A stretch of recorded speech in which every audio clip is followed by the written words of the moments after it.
I just want to go on the issue of marketing. I feel like one of the huge trump cards that Mortal Kombat has used to its advantage is the guest characters, and they're smart choices, I feel, because Tekken 7 also tried this with Noctis and Negan, and I'm sure the central idea running those decisions was, how can we get other people who don't usually play Tekken to play Tekken? And it probably didn't pay off as much as they expected it to. And the question is, why does Mortal Kombat seem to have more successful guest characters, or at least have more people getting into their games because of the guest characters, as opposed to Negan? Because a lot of people watch Walking Dead, and a lot of people who don't play Tekken watch Walking Dead, but that didn't translate into people playing Tekken. And it's a big question. All right. I mean, I think with NRS, it's obvious, right? They have access to a huge library of characters, IP, Warner Brothers, established WB, man, established IP. Yeah. You know, films, comic. They like NRS has so many benefits that no other studio has. Like, then it's crazy. So yeah, when you can leverage some of those properties like that, I think it's fairly obvious. You know, if you have a superhero game and you just throw the Ninja Turtles in there, yeah, man, people are gonna go nuts. Especially, dude, like people over the age of 28 are gonna go nuts over there. Like, oh man, you know, I know those. You know, you have MK. Hell, man, let's throw Terminator in there. Why not? Yeah. Ronda Rousey, come here, Kano. Throw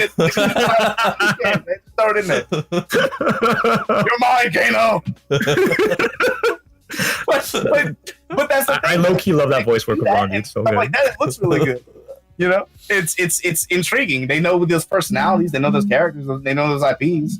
So sure, of course, that's going to have a bigger effect, and especially because the net that they cast is so wide, and naturally there's a lot of casuals in there anyway, right? So they get off to that stuff. Like, oh man, I can fight as Apollo Creed in this game. Hell yeah, you know, like why not? You know?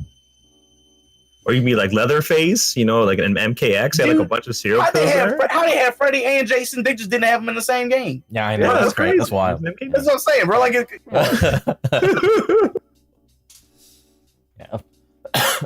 the IPs that MK have leveraged are like, I mean, dude, you can't compare Terminator to Negan, man. Like, come on, bro. You're not Ninja Turtles versus Noctis. Bro, Noctis? Are you serious? You can't compare that. He's from Final Fantasy 15, bro. Yeah, you're trying to get me in trouble, man. I'm not gonna say anything else. I swear to God, if you really let me go off, I'm gonna get pinged on Discord. Never mind, I gotta go. But like, you can't even compare those IP. That's why, to me, I mean, to be honest with you, I feel like Akuma and Geese had way more impact, than the other two. Like, it's not even close to me. They were crazy head turners at the time. Akuma and Tekken, or Geese. Well, there's that. I remember the reception. Yeah. The level 2 is brought players, not even necessarily from maybe some from Street Fighter, maybe some from KOF, but it brought non-Tekken players into Tekken 4. That's right. Yeah. Is the thing. I don't think there's a lot of. It makes sense to think like, oh, sure, there's going to be a lot of Final Fantasy people that hop on it because of I don't think it worked out that way, but like, it's at least a cool idea, right? Yeah. It's at least a cool idea in theory. Negan, I guess, you know, he's cool.